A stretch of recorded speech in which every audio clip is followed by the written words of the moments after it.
Hey everyone, welcome back to another edition of Outdoor Hospitality Weekly. I'm Alex Burkett, one of your co-hosts, joined as always by Matt Whittemore. And today we've got the privilege of welcoming on Robert Preston, founder and CEO of Climb Capital that many of you in the industry may recognize. And we'll also get a chance to talk with him throughout the conversation today about his new venture, Unhitched RV. Robert, really appreciate you joining us and grateful for you to take some time to be on here today. Yeah, thanks, Alex. Thanks, Matt, for having us. It's a real pleasure. Thank you. So, Robert, why don't just as we kick things off, just give people maybe a little bit more context about what Climb Capital does Sure. and, just talk me through your background and how you got into the industry. Yeah, so my story starts actually in Afghanistan. I've shared it a few different ways, but hence the name and the logo, very Top Gun aviation related. I was a pilot in the Marine Corps. In 2012, I was in Afghanistan having some scary nights, and out of that, made some major life changes, life switches. One of those was in regards to building and following a passion of being an entrepreneur and building, my way to have income and revenue without having a job, and to have a little bit more control over my life. So that's how it started. And then we went into mobile home communities, apartment, multifamily investing, syndications, and flipped some houses and did a whole lot of stuff. And then eventually, over the years have evolved. I got pretty specialized in this niche of RV parks, both as an owner, operator, and now doing the consulting and management side of it as well. Awesome. Was there a moment where it dawned on you that you wanted to get into the RV park business? Yeah, it's a great question. And I was thinking back at that and trying to pinpoint it. There certainly are some moments.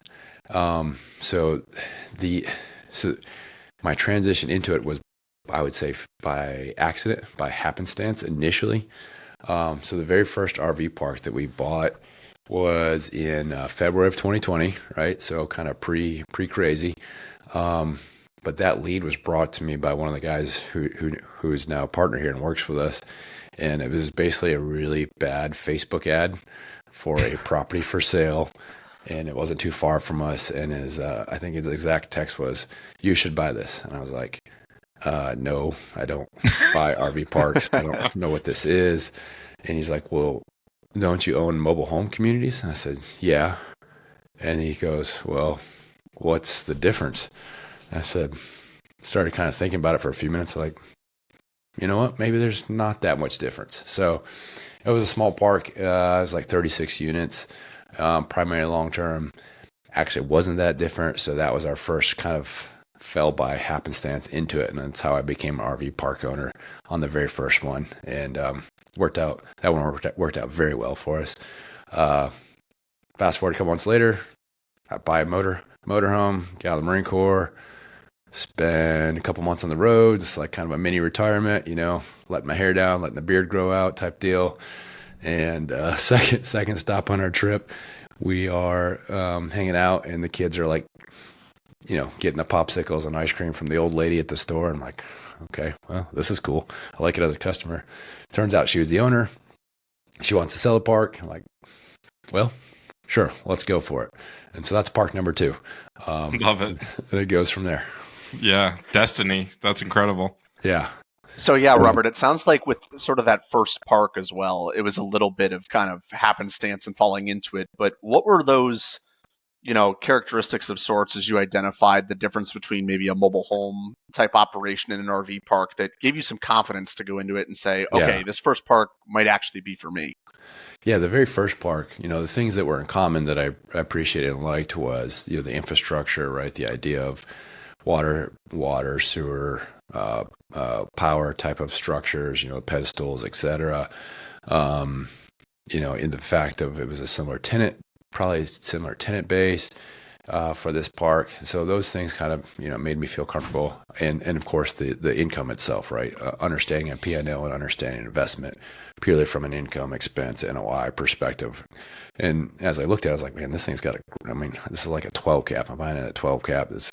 And I can turn around the rents, a lot of the similarities and market comps. I knew how to do that part. So that part was fine. The part that I didn't the part that was uncomfortable with, and took me a while to understand, the fear was, well, there's nothing here stopping these people from leaving, and as a multifamily or MH owner, you're used to at least an annual lease, and you're used to that consistency.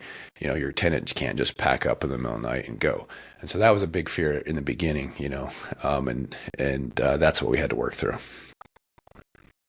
Yeah, I hear that. I mean, it's definitely a change of mindset from coming from pure real estate space. It's your job to make the people want to stay, prevent them from thinking about leaving, and then you don't really have to worry about it. So I think that's great insight. So you jumped in, you went on the trip, you bought the second park. Mm-hmm. In those first few parks, or even through to today, have there been any like moments of what did I get myself into? Any second guessing the decision to jump into the business? Oh, the business itself, nah, probably not. Most of the days I feel pretty confident. There's certain parks for sure, like that one. Maybe that one wasn't the right one we should have bought, or for the right price. Learn some lessons on power consumption, cost of power, underestimating that drastically, and a few assumptions that we've learned through there, rates and occupancies at transient, true campgrounds, understanding what a real good baseline is for occupancy. Those were some lessons learned. So no, I still love the industry. I don't think there's any second guessing that part. There was certainly some deals I would have done differently. Nice. And I know kind of early on, you'd mentioned you guys focused on a variety of different sort of investment classes, from multifamily and house flips and sort of all the ways we hear about people kind of getting into real estate. Was there ever a point in time, was it after that second park, or at what point was it sort of the decision made to jump kind of head into RV parks and make that really the cornerstone of what Climb does? Yeah, I mean, tying it back to, I think, Matt's first question, there was a pretty definitive point in time when that happened. And so, continue the story. Those are the first two parks, a bit out of happenstance. I come home on that big long RV trip up and down the East Coast, Appalachian Mountains, and the third park gets dropped in my lap, right up the street from where I live. I-10, Florida, phenomenal, just ridiculous deal, and owner finance type deal. And so now we're three in the pocket, and at the same time really, really struggling with finding a multifamily deal that makes sense to buy. And then also at the same time, this is the heart of COVID, shut down, eviction moratoriums, all this stuff. And so we had just bought a 167 unit Class C distressed apartment complex. And we bought that basically in March of 2020. So that summer was, that property made our lives miserable. It made our lives miserable really for the next couple of years. Because if you can't evict or can't enforce or do anything in a turnaround type deal, that was tough. And so, a combination of certainly getting some pressure and getting squeezed on one end, and then seeing the opportunity that exists on the other end, and then coupled that with the lifestyle component that was really enjoyable. There's like I tell everyone, I never went on vacation to my apartment complexes, but I can take the family and go on vacation, to the RV parks. Even if it's work, it's still pretty fun for the kids at least. So that was all 2020, and we're thinking about it. 2021 comes around. We bought our last apartment complex, and that was the pivotal moment where we basically closed that apartment complex and said, hey, from here on out, let's shift all our focus and go after this as in a sophisticated, I think, form and fashion, and approaching it from an investment thesis and really looking at it that way. But let's just shift focus from what we've been doing and put all our efforts towards the RV space. Incredible. So yeah, I mean, it sounds like it was really a perfect storm of a whole set of circumstances that really aligned to make it the focus, which is given the timing and everything, that makes a lot of sense. So Yeah. appreciate you diving in there. Yeah, no problem. So, you've built quite an operation here. You've got how many parks is it now? 14. Okay, awesome. Yeah, and curious, I think there's a lot of people out there that have a few parks or want to buy their first park, but have visions of really getting some scale. Yeah. And I'm curious myself, as somebody I would describe myself in that bucket. Now that you've achieved some scale and you've got some really awesome things going on, we'll dive into some of the new stuff you got going on. Yeah. What does your day-to-day look like on average as CEO? Yeah. So we, in order to scale, it's anyone who's watched read any book or watched any amount of, Shark Tank or whatever, it's the process, it's the people, and it's the product, right? And so the process for us is based off of the EOS, right? Entrepreneur Operating System, the book by Gino Wickman, Traction. Like, to me, without a book like that, or that specific book, you are just dead in the water. And so you must have a process, a starting point of the process. If you're inherently born with that gift, then great. But if not, I highly recommend pick up that book. It's basically a manual for us, right? Page 1, do this. Page 2, do this. Page 3. So that outlines, our weekly rhythms, our meeting schedules. Mondays are level 10 meetings where the corporate group gets together. At the property level, they have a recurring meeting schedule, the KPIs, the report, the scorecards and stuff. So that has to be in place. Then, for me personally, right, I lead the main level 10, and then I don't have a whole lot of, on a weekly basis, I'm not talking to every property manager. That's the COO's job. He's leading it and driving it. I'm still, what I really enjoy a lot, and what takes up most of my week is deal finding, negotiating, talking to brokers, talking to owners, working underwriting. I've got Brandon's a rock star, on the underwriting side. So him and I spend a lot of time, finishing deals and talking to lenders and talking to investors, and really putting an emphasis on setting the vision for the company, marketing, of course, doing this type of stuff, podcasts and whatnot. So that's a large part of my week. And then, sort of just, I've got 3 or 4 email screens up and trying to figure out which, in the few minutes that exist between there, which thing I need to get tackled. Awesome. And I there's a question I know we want to ask, but Okay. I have a follow-up that Okay, go for it. I want to jump in with. So you talked a little bit about the team relying on the COO to, be daily in touch with the property managers. How long did it take to kind of get to this version of Climb Capital and Unhitched? Yeah, great question. So we bought, we bought our first commercial deal, first apartment complex and office building in 2015, right? To put it in perspective, we did not have our first employee, first team member until 2020. So over those 5 years, we, and at that point we had almost probably 700-800 units at that point before we did there. And I was still a full-time pilot. Jeremy was still a full-time pilot. So the difference there was that we weren't managing properties. We weren't the operators. We were using property management companies. And once we both had some negative experiences with that, with the property management company, had to remove them and then started taking it more and more in-house. That was a bit of a switch. So obviously at the property, right, that, there's a much larger staff across the properties.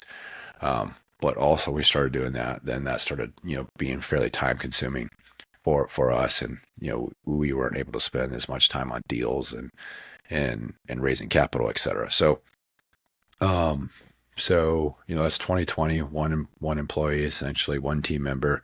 Today, there's 7 of us at the corporate, overhead level that still wear a lot of hats. I wish I could have more team members for sure, but that's where we're at today. Amazing.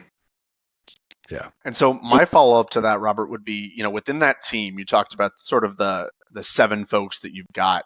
How did you begin to prioritize who you brought in house and who, if anything, you have continued to outsource as a service Yeah. provider or refer down to more park level operations? And what do Yeah. you really look at the things in which that are important to keep in house as you guys continue to grow?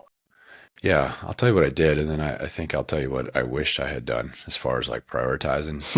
not, not the people for sure, like love our team, but positions wise, I think I would have changed the sequence of adding. So what we did, the first person was an acquisitions and underwriting role, um, and then the next major role was more on the property management, a COO type. And then, the last position I've actually added to the team from a role perspective was a marketing officer. And then, in there is Cameron, my assistant, which actually she was probably maybe first or second. Super glad that was in that role. She's amazing. She does way more than anyone could think that an assistant would do. So it was more or less in that sequence, right? And there's some different positions there. In hindsight, I think as hard as it would be, I would bring the marketing part first and foremost. I would have spent more time and money getting a marketing division and department up and going before the other positions. That would have been, at the time would feel very inefficient. It would not have reduced my workload at all. But I think we'd be farther ahead than we are today if we had done that. Because in the beginning, when we started adding team members, it was what things am I doing that I can offload, which I think is a good way of thinking about it. But marketing and building a brand and stuff takes a long time and it's a lot of work. And so that, wasted couple of years has a compounding effect now from this point now to the future. And when you say marketing, is that split between like Climb Capital marketing for real estate investment activities? And is that also about campsite level marketing as well? Or talk to us a little bit about that. Yeah, and that's the thing, right? So in our organization, we're doing marketing to find a deal to buy. I'm doing marketing for investors to raise capital. And that's all kind of Climb Capital specific. And then, we have marketing at the property level to bring in guests.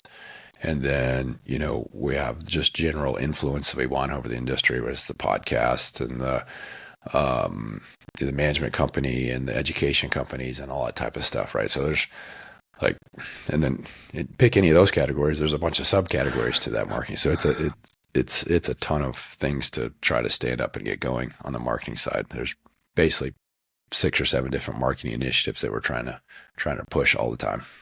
Love that. You're speaking Alex's language. It's, I know. I'm like ready to. I could spend a whole episode, Robert, probably with you just diving into each of those. But I know we should probably switch gears and talk sort of the more pressing topic today. And I think the exciting one that Matt and I want to dive into you with. You've had some exciting announcements over the last couple of years with the launch of Unhitched RV. Why don't you talk to folks about that and kind of what your process was going through that and really deciding that now is the right time to launch that sort of division of what Climb does? Yeah, great question. So Unhitched RV or Unhitched Outdoors essentially is a brand that we want to take to the market that encompasses all aspects, both for our guests, for other owners, for entrepreneurs aspiring. And so right now, like Unhitched Outdoors doesn't actually exist yet. Like we're in the process of taking that to the guest. And so, ultimately, I want it to be a brand. I'll say it on air here, right? I want it to be, a competitor to KOA and eventually beat it, right? I want it, to be the next Jellystone or KOA or type of, from the customer perspective, brand, right? And so that's the customer side of it, and that's yet to come. We're finishing up the website, and we'll start to rebrand a few of our properties. One by one, we'll take a property and convert them from the existing brand to an Unhitched /city brand. So that's up and going. What we have launched and what we're excited about right now, of course, is Unhitched Management, which is a property management solution to owners like yourselves that maybe or other owners that want to be in the business, want to be owners, maybe don't want to go through the heartaches and licks that we have to learn a bunch of mistakes. Skip the honey wagon runs. Yeah, skip the honey wagon runs. Skip the lots of other issues, right? So learn from our mistakes at a bare minimum, and then we can take our systems, put those in place, and manage other people's properties as an avenue. So that's a big part of Unhitched right now is just really providing services to others in the industry. I was telling Matt, offline, I think a couple of weeks ago, one of our, in a nutshell, we love the RV industry, but there's not a lot of expertise in it. And I think there can be and there should be, and I think it's a great asset class to bring more people into. And so in general, we're just trying to elevate the industry as a whole and help everyone do better. So if that means we're helping other owners make their properties better, great. That's a great avenue for us to pursue and make the industry better as a whole. Awesome. Yeah, it's been really impressive to watch as you've launched this, and you've built quite an operation with the 14 parks. So we can see that you have the wherewithal, you have the team. So I'm excited to see this thing really take off in 2025. Yeah, we're about to add 3 more, by the way. 3. Amazing. Congratulations. Yeah. I love that. Just signed a contract right before he jumped on the podcast. Amazing. Nice. Breaking news here. Breaking news. Are you focusing in the Southeast for that? Is that national? What's the deal there? Focus is still Southeast. Not that we are excluding anything. It just seems to be those are the deals that come across that are best fits for us so far. So nothing, there's nothing out there for us that we wouldn't look at, but it just seems to be the stuff that works the best so far has been in the Southeast. These all 3 are all in the Southeast. Is there a minimum gross revenue level that you look at for something to be viable from a third-party management perspective? Yeah, typically about $500,000 is gross revenue. Is anything less than that makes it, not a good option for us or for the owner. Makes sense. There are options. There aren't a lot of options for third-party management, but there's some groups that have done a good job getting their name out there, and they have, a few dozen parks. How would you say Unhitched Management differentiates itself from, the half dozen or so groups out there that have built a presence? Yeah, certainly there's a lot of great groups out there, And like you said, when I say a lot, right, it's probably, in a handful simply because of the size of our industry. And there are some really great options out there for sure. I think the way that we're approaching it is, I can't say it's dissimilar because I don't know, all those there, but certainly, we're coming from the perspective of being the owner operator first and then going into the space. Some of the other ones are not that, which is fine.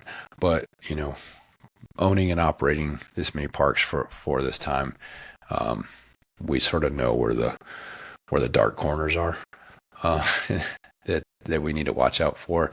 And so I think it's just approaching it from an owner's perspective, and just be willing to work really hard to build the industry. It's not about beating another company or beating another park. It's about making the industry better, which will attract more customers, which will make the industry better, right? So we really believe in more of a compounding effect to do that. Yeah, quick follow up there. Yeah. Have you identified sort of an ideal client profile for the management business? Is it new investors that want to buy their first park? Is it mom and pops that, want to step out of operations but aren't ready to sell for whatever reason? Is it private equity firms that aren't equipped to operate and want to deploy a bunch of money? Is it all the above? I would say all the above. Really our target. Our target is, probably someone who has 2 to 3 parks and has probably self-managed it up to that point and worked it. And now they do want to grow more on the ownership side, but need more of a strategic partner to start offloading the work of that park and grow it. So that could be, that could be investors or hedge fund, et cetera.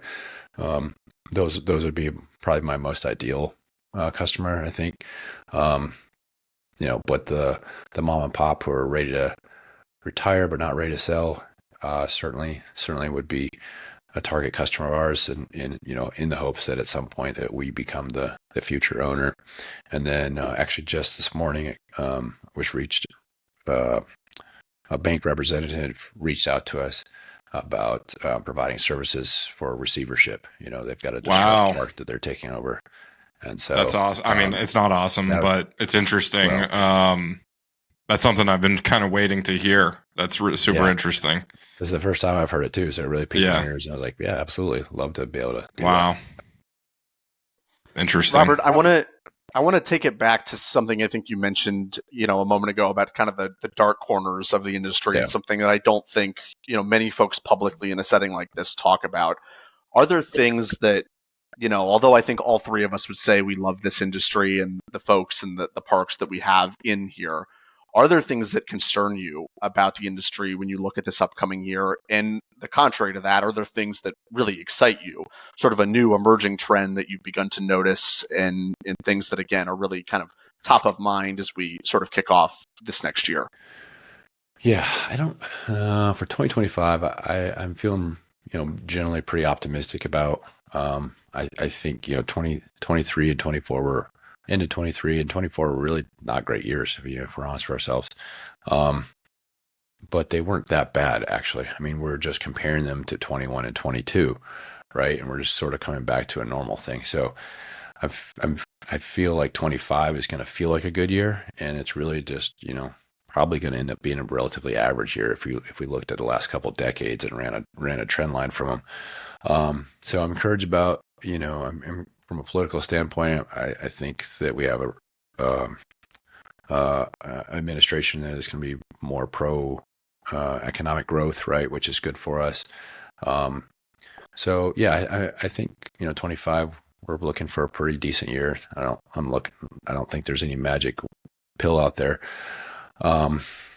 So things that probably are always concerning is that we realized is how our customers are pretty tied to the economy. They're pretty sensitive.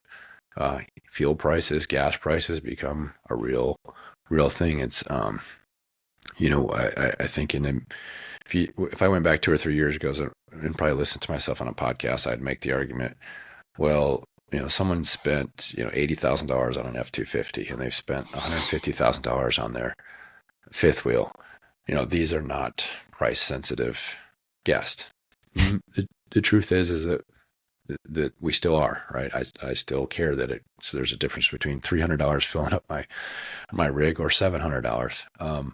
That's a big difference as we continue to go. So I think those are some areas that we tend to want to underestimate as owners, but that our guests are more sensitive to the economic upturn and downturn than we would like to believe in the hospitality component of the RV space.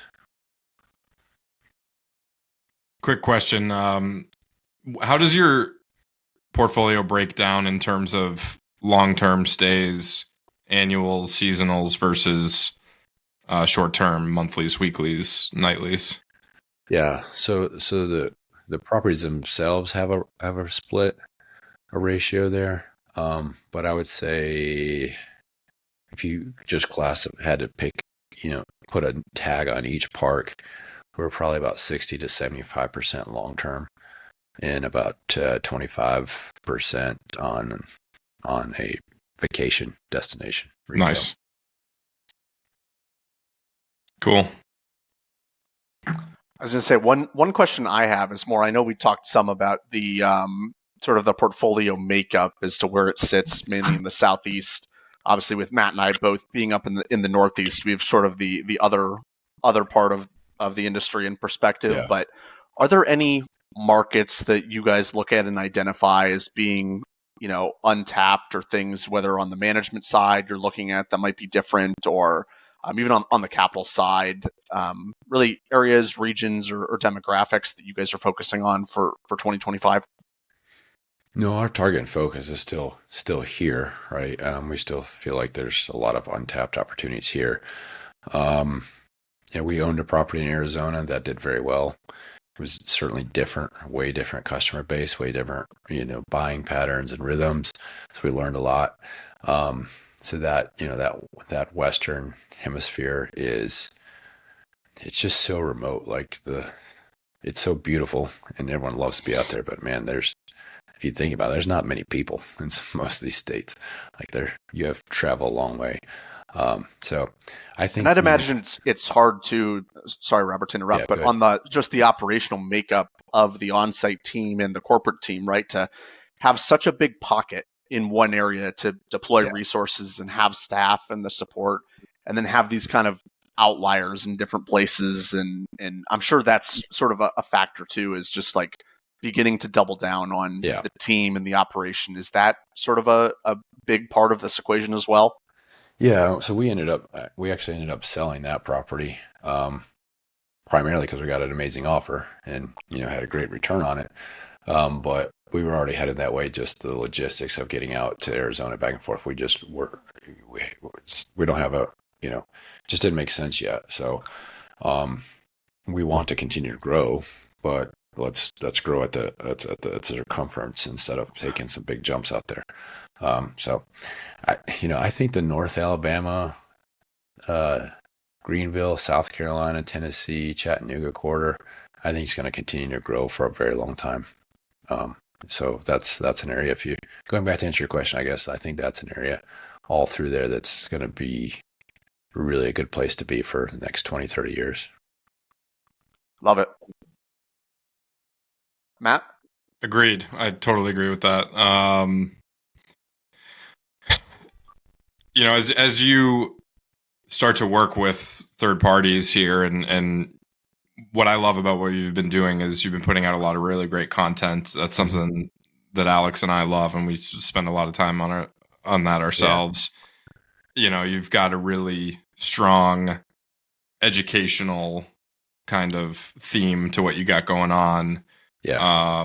So I think it's probably an appropriate way to wrap up here, but what are some lessons, maybe 2 to 3 lessons, or risks to watch out for maybe some of those new investors or people just getting started with a park? What's take the floor to deliver a message or two to some people that are new to the business. Oh man, that's a broad question. So I would really, if you're getting in the business, you're buying your first park or so, like I would really spend the time to get education, right? And that means, getting some advice from someone that's not part of the deal and really talking to some multiple owners who have been in it for a while. I think one of the main words of caution, mistakes that people make going into the space, is they're probably potentially really good at something else, whether that's their job or maybe they're even in real estate and have gotten really good at, a different asset class. And they think, well, I'll just use those same things and go over to the RV space. And ultimately, business prowess, principles, underwriting, et cetera, do translate. But if you're trying to use occupancies from a different asset class, and mobile home communities being what people commonly, that most people don't even know there's a difference, right? They use the same words. And so you start using, expecting an occupancy from a mobile home community to translate over to an RV community in the same city and stuff. You can really get yourself in trouble with your underwriting and overpay for a deal. And so not understanding the seasonality and the volatility of that. So I would say just in general, like spend some time talking to someone who's been doing it for a while and get some coaching, mentoring, whatever that may be. Love it. And then, Robert, I've just got a quick one, interesting, before we wrap up, and then I'll give you some time to plug both Climb and Unhitched.